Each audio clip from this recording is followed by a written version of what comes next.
જય માતાજી friends, welcome back to Vaghela's ખાના ખજાના। આજે હું તમારી સાથે એકદમ યુનિક સ્ટાઇલ રેસીપી શેર કરવાની છું। એકદમ યુનિક, સુપર ડુપર ટેસ્ટી ભજીયા કચોરી પણ આ રેસીપી આગળ ફેલ છે। 3 in 1 વાળી એક એવી રેસીપી કે થોડી જ બ્રેડથી ઢગલાબંધ સ્નેક્સ બનીને રેડી થઈ જાય છે। સુપર ક્રિસ્પી ટેસ્ટી સ્નેક્સ બનાવવા માટે આ એકદમ ઓછા ટાઈમમાં બનીને રેડી થઈ જાય છે। તો તમને જો મારી રેસીપીઓ ગમતી હોય અને તમે હજુ સુધી ચેનલને સબસ્ક્રાઇબ ના કરી હોય તો પ્લીઝ ફ્રેન્ડ્સ, મારી ચેનલને જરૂરથી સબસ્ક્રાઇબ કરી મને જરૂરથી સપોર્ટ કરજો। લાઈક, કોમેન્ટ અને શેર જરૂરથી કરજો। અને એકદમ ટેસ્ટી એવી રેસીપીની શરૂઆત ચાલુ કરી લઈએ। તો તેના માટે સૌથી પહેલાં અહીંયા મેં 5 નંગ બ્રેડ લઈ લીધી છે, તેને આ રીતે રફલી તોડી લીધી છે। હવે એકદમ હોટેલ સ્ટાઇલ આ સ્નેક્સ બનાવવા માટે તેની અંદર અડધી વાટકી જેટલું દૂધ એડ કરવાનું છે આપણે। તમે પાણીનો પણ ઉપયોગ કરી શકો છો। તો એકદમ સરસ બ્રેડ પલળી જાય એટલું જ દૂધ ઉપયોગમાં લેવાનું છે અને એટલું જ દૂધ એડ કરવાનું છે। હવે આ બ્રેડને આપણે પલળવા માટે સાઈડ પર મૂકી દઈશું। બ્રેડ સાઈડ પર મૂક્યા પછી અહીંયા મેં એકદમ સરસ બટાકાને બાફી અને છૂંદી લીધા હતા। ધ્યાનમાં એ રાખવું કે બટાકાને બાફ્યા પછી એકદમ ઠંડા થઈ જવા દેવાના। ગરમ બટાકાનો ઉપયોગ નહીં કરવાનો, નહીં તો રેસીપી થોડી બગડશે। ઠંડા બટાકામાં રેસીપી સરસ બને છે। તો અહીંયા તમે જોઈ શકો છો કે બ્રેડ પણ એકદમ સરસ સોફ્ટ થઈ ગઈ છે। તો હવે તેને હાથની મદદથી એકદમ સારી રીતે મિક્સ કરી લેશું। દૂધ એડ કરવાથી બ્રેડ એકદમ સરસ સોફ્ટ થઈ જાય છે અને એનો આકાર એક ડો જેવો થઈ જાય છે।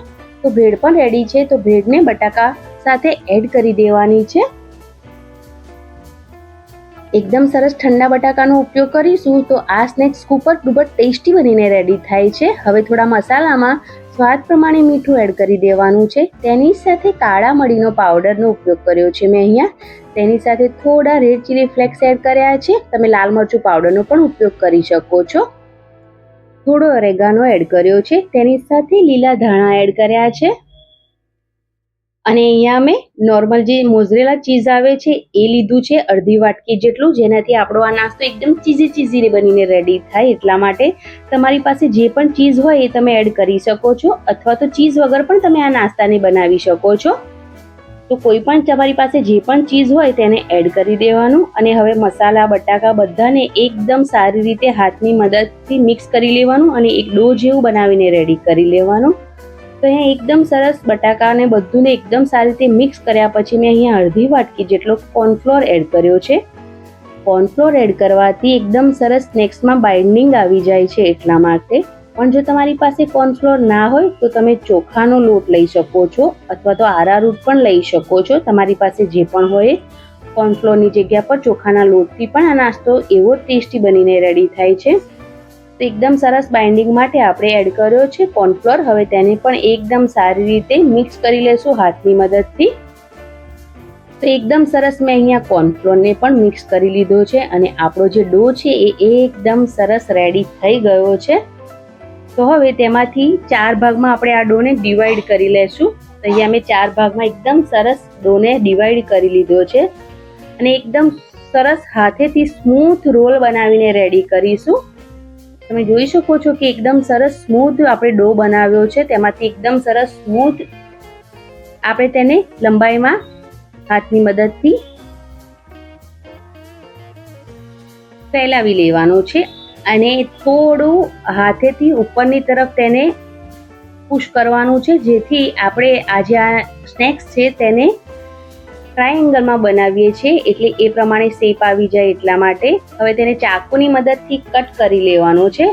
જો થોડો શેપ આમ તેમ થઈ જાય તો બાદમાં હાથની મદદથી શેપ કરી લેવાનો છે, આરામથી શેપ થઈ જશે। તો એકદમ સરસ કટ કરી લેવાનો છે આ નાસ્તાને। અને અહીંયા મેં આ નાસ્તો ટ્રાયેંગલ શેપમાં બનાવ્યો છે, પણ તમે કોઈ પણ શેપમાં બનાવી શકો છો। અહીંયા આ રીતે કટ કરી લેવાનો, પછી એક પીસને હાથમાં લઈને તેને ટ્રાયેંગલ શેપ આપી દેવાનો।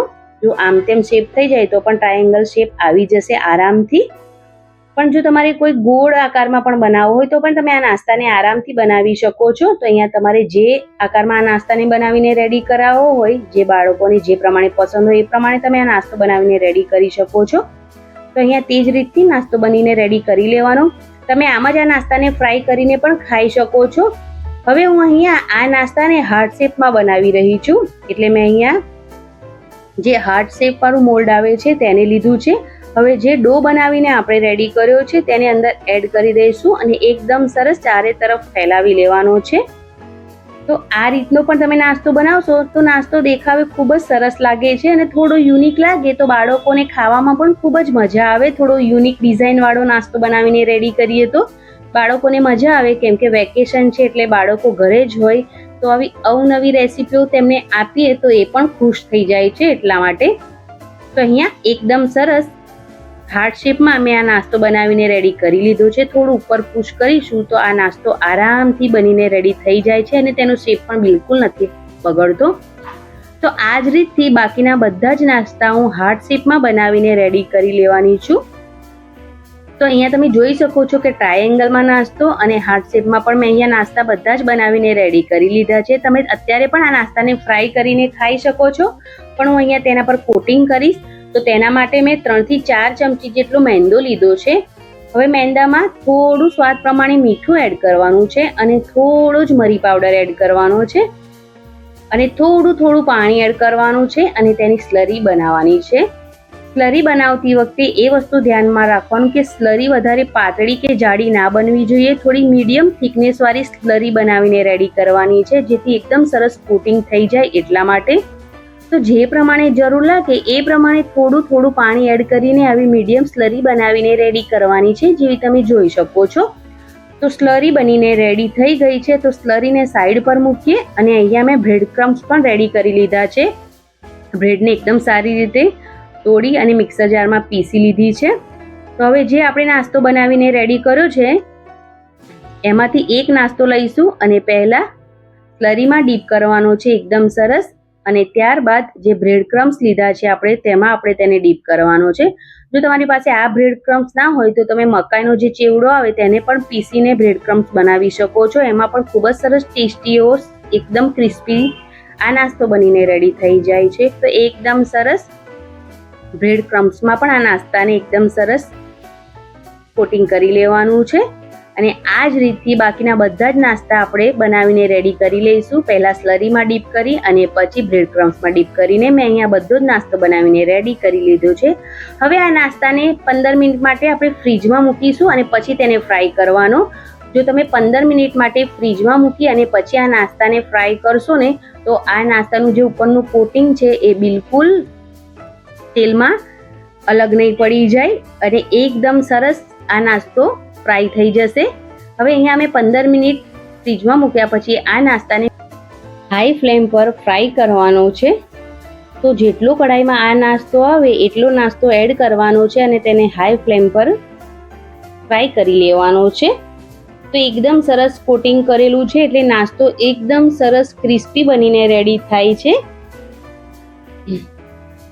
જો તમે 10-15 મિનિટ માટે તેને ફ્રીજમાં રાખી અને પછી ફ્રાય કરશો તો થોડો વધારે ક્રન્ચી આ નાસ્તો બનીને રેડી થઈ જાય છે. તો તેને ઉલટ પુલટ કરીને બંને સાઈડ પર એકદમ સરસ ક્રિસ્પી થઈ જાય અને તેનો જે કલર છે એકદમ સરસ ગોલ્ડન ના થઈ જાય ત્યાં સુધી તેને ફ્રાય કરી લેવાનો છે. તો તમે જોઈ શકો છો કે નાસ્તો ફ્રાય થઈ અને રેડી થઈ ગયો છે. તો તેને તેલમાંથી બહાર કાઢી લેવાનો છે અને આ જ રીતથી બાકીનો બધો જ જે નાસ્તો છે તેને બનાવીને આપણે રેડી કરી લેવાનો છે ફ્રાય કરીને. તો છે ને એકદમ સિમ્પલ રીત અને ખાવામાં પણ એકદમ ટેસ્ટી એવો આ નાસ્તો બનીને રેડી થઈ ગયો છે. તો ચાલો તેને સર્વ કરી લઈએ. તો આ નાસ્તાને તમે ટોમેટો કેચઅપ સાથે ખાઈ શકો છો અથવા તો એમ પણ ખાઈ શકો છો. તમે જોઈ શકો છો કે આપણે હાર્ટ શેપમાં નાસ્તો બનાવીને રેડી કર્યો છે તો ખૂબ જ સરસ દેખાઈ રહ્યો છે. તેનો કલર પણ ખૂબ જ સરસ આવ્યો છે. ઉપરથી એકદમ ગોલ્ડન એકદમ ક્રિસ્પી એવો આ નાસ્તો બનીને રેડી થઈ જાય છે. વધારે ટાઈમ નથી લાગતો. તો તમે આ નાસ્તાને જરૂરથી ટ્રાય કરજો અને આ નાસ્તો તમે ટ્રાય કરો એટલે તમારા અનુભવો કોમેન્ટ બોક્સમાં જણાવવાનું બિલકુલ ના ભૂલતા. તો મળીએ એક નવી રેસીપી સાથે. ત્યાં સુધી તમે આ નાસ્તાને જરૂરથી બનાવજો અને મારી ચેનલને જરૂરથી સબસ્ક્રાઇબ કરી લાઈક કોમેન્ટ શેર જરૂરથી કરજો. Thanks for watching. Bye bye.